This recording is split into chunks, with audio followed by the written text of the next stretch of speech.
Gisaka uramemukiye Gisaka oya Gisaka uramemukiye urukundo nyanga indirimbo dukurikijeho muri Master Song of the Week bayise Gisaka. wowe witwa nde? Yitwa Shani Fab. ikubona umutima Ngerejwe Shani Fab. Shani Fab ipfundo nyaryo. Indirimbo Gisaka se urashaka kuvugamo iki? Bo ubundi Gisaka murabizi ko ari ahantu.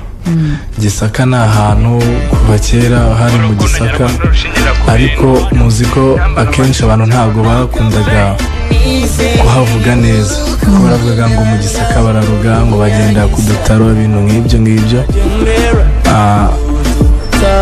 Nk'iyo wageraga nk'ahantu, dufata urugero uri nk'umunyeshuri ukajya wenda nko muri interina ugahura n'abandi banyeshuri ukavuga ko uturuka mu Gisaka, baragutinyaga bakumva ngo bararuga, ngo na ibintu nk'ibyo.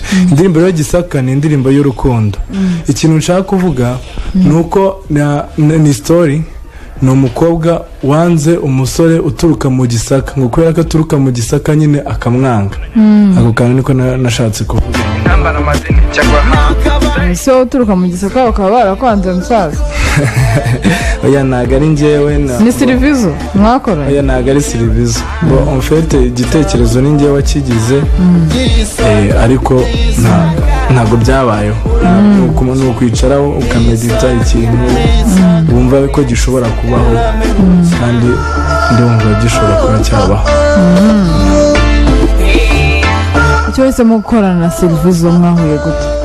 Bo ni ukuvuga ngo Silivizo, icyambere cyo nahisemo ino ndirimbo kuyikora, noneho nza guhuza na Silivizo, turahuza turicara, mu gihe igitekerezo mfite ku ndirimbo yanjye nari nayanditse, ubwo nawe yumva byagwamo, ngo biba ngombwa ko tuyifatanya turayikora.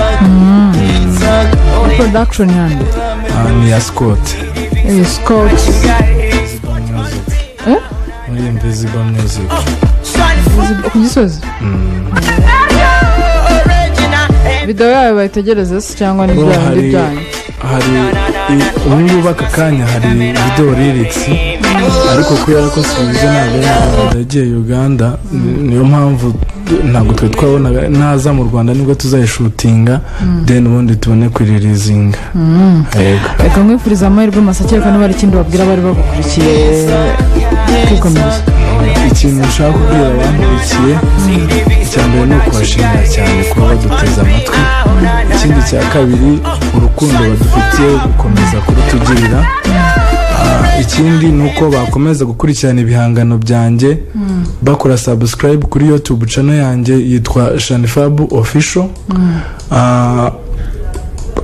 Kuri Facebook bakaba banya ku bushuti, tukaba inshuti tukajya tuganira, bakalikinga n'amapage yanjye Shani Fab.